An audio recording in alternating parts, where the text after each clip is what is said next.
소발의 논쟁에 대답해서 욥이 대답을 하고 있는데 12장, 13장에서 14장에 이르기까지 길게 그의 대답을 하고 있습니다. 오늘 본문에도 욥의 대답이 이어지는데 그가 오늘 본문에서 먼저 말하고 있는 것이 있습니다. 그것은 하나님을 향해서 두 가지 요청을 하는데 첫 번째는 21절입니다. 주의 손을 내게 대지 마시고 주의 위엄으로 나를 두렵게 하지 말아 주십시오. 하나님께서 나를 두렵게 하지 말아 주시기를 부탁을 하는데 이렇게 말한 이유는 욥이 욥기를 시작할 때부터 지금까지 계속해서 고통을 당하고 있기 때문이고 하나님 앞에서 말을 하는 동안 하나님께 저의 욥의 말을 아뢰는 동안만이라도 이 고통을 좀 멈춰주시기를 그렇게 요청을 하고 있는 것입니다. 그만큼 나는 고통을 당하고 있다 이렇게 말을 하는 것입니다. 그리고 요청하는 것은 두 번째로 22절입니다. 그리하시고 주는 나를 부르소서 내가 대답하리이다. 혹 내가 말씀하게 하시옵고 주는 내게 대답하옵소서.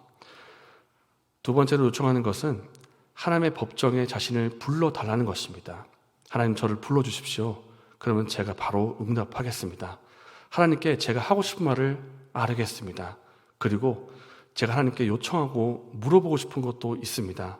제가 물어보면 하나님 제게 대답해 주십시오라고 이렇게 대답해 주시기를 법정에 세워주시고 내가 말하고 하나님께서 응답해 주시기를 부탁을 하고 있는 것입니다. 이렇게 하나님께 두 가지 요청을 한 후에 이제 자신의 말을 시작하는데 14장에 이르기까지 정말 길게 자신의 말을 하고 있는 것을 봅니다. 이것 또한 짧게 요약하면 두 가지로 볼 수가 있는데 첫 번째는 14장 1절과 2절에 사람의 인생이 참으로 짧다는 것입니다. 여인에게서 태어난 사람은 생애가 짧고 걱정이 가득하며 그는 꽃과 같이 자라나서 시들며 그림자같이 지나가며 머물지 아니하거늘. 지나가는 물체의 그림자가 땅에 머무는 법이 없듯이 사람의 인생도 정말 짧다, 정말 짧습니다 하나님, 이렇게 자신의 짧은 인생을 이렇게 말하고 있습니다. 1절과 2절 뿐만 아니라 14장 전체에 이르러서 사람의 인생이 참 짧고 빨리 지나간다는 것을 고백하고 있습니다. 그리고 이 짧은 인생을 말하면서 두 번째로 말하고 있는 것은 우리가 읽진 않았지만 22절에 나와 있습니다. 이 인생에 고통이 있다는 것입니다. 고난이 있다는 것입니다. 다만 그의 살이 아프고 그의 영혼이 애곡할 뿐이니이다. 하나님 이렇게 짧은 인생인데 이렇게 요약하면 이렇게 되는 것입니다. 참 짧은 인생이고 빨리 지나가는 인생인데 이 짧은 인생 속에 고난과 고통이 있습니다 라고 자신의 상황을 토로하고 있는 것입니다. 우리가 욥기에서도 욥이 고백하는 것처럼 우리의 인생에 고난이 있고 고통이 있습니다. 제가 과거에 영화 교회 오빠라는 영화를 본 적이 있습니다. 교회 오빠의 내용을 보면 정말 교회에서 하나님을 잘 믿는 경건한 두 남녀가 청년이 결혼을 일찍이 젊은 시간에 해서 이렇게 행복한 시간을 갖고 있었는데 근데 벼랑간 이 두 부부에게 암이라고 하는 정말 고통이 오는 것입니다. 처음에는 아내에게만 있는가 싶더니 나중엔 남편에게도 생겨서 결국 이 암 때문에 고생하고 고통하는 것을 보게 되는데 그때 남편이 말합니다. 나한테 왜 이런 고난이 오는지 나는 이유를 알 수가 없다. 하나님께서 나를 마치 버리신 것만 같다. 이런 말을 할 정도로 정말 고통과 고난 가운데 살아가는 것을 보면서 그 영화를 보고 또 제가 아는 한 지인이 눈물을 많이 흘리는 것을 보았습니다. 왜냐하면 그분도 고통과 고난이 있었는데 왜 왔는지를 몰랐던 것입니다. 우리가 살아가는 인생에 고난이 있고 고통이 올 수가 있는데 정말 다양한 모습으로 올 수가 있습니다.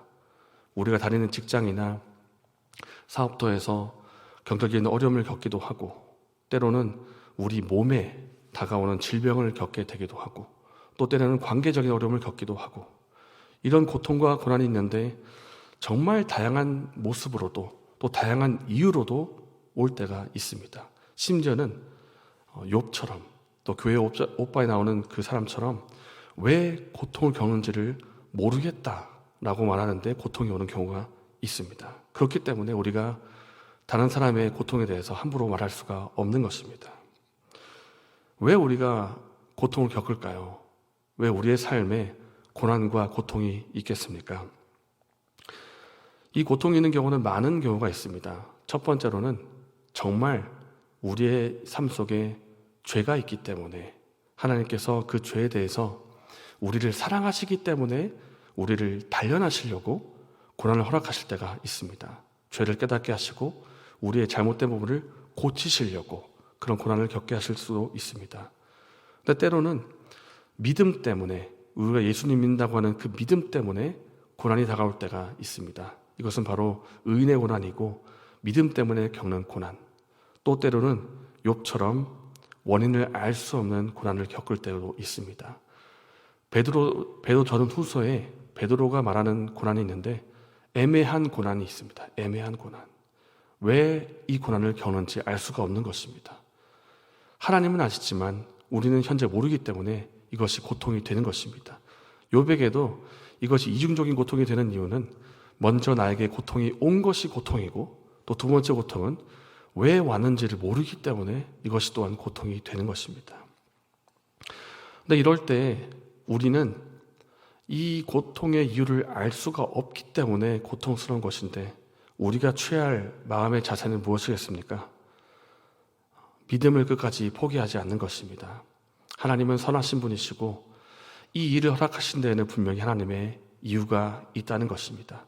지금은 알 수 없지만 시간이 지나면 결국 하나님의 섭리와 큰 뜻 가운데 그것을 깨닫게 하실 것이라 하는 이 믿음을 가지고 선하신 하나님을 끝까지 믿는 것입니다.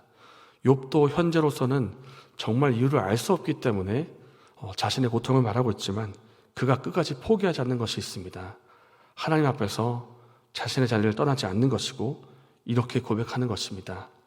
내가 가는 길을 그가 아시나니 그가 나를 단련하신 후에는 내가 수금같이 되어 나오리라. 내가 지금 원인을 알 수 없지만 하나님께서 이 일을 허락하신 분명한 뜻이 있다. 하나님은 선하신 분이시고 이 모든 것이 합력하여 선을 이루실 것이다. 나는 그 하나님을 믿는다 하는 믿음을 포기하지 않는 것입니다. 이것이 지혜이고 하나님을 경외하는 마음입니다. 우리 가운데도 이 믿음과 이 자세를 포기하지 않았으면 좋겠습니다.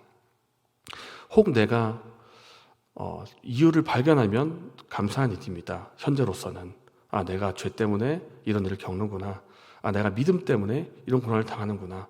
그러면 또 하나님 앞에 돌이키고 또 하나님께서 나를 믿음 때문에 고난 겪게 하신다는 것에 대한 감사로 나아가면 될 것입니다. 그러나 원인을 알 수 없을 때는 욥과 같은 자세가 필요합니다. 내가 지금은 이유를 모르지만 하나님께서는 선하신 분이시고 이 모든 것을 합력해서 선을 이루실 것이다. 분명히 하나님의 뜻이 있다. 난 이것을 믿는다 하는 믿음을 끝까지 믿고 포기하지 않는 저와 여러분 되시기를 바랍니다. 이 시간 함께 말씀 생각하면서 기도하겠습니다. 우리에게 다가온 여러 가지 고난과 고통에 대해서 다른 사람에 대해서는 함부로 비판하지 않게 하여 주시고 또 내게 다가온 고난에 대해서는 믿음을 끝까지 포기하지 않는 우리가 되게 해 주십시오.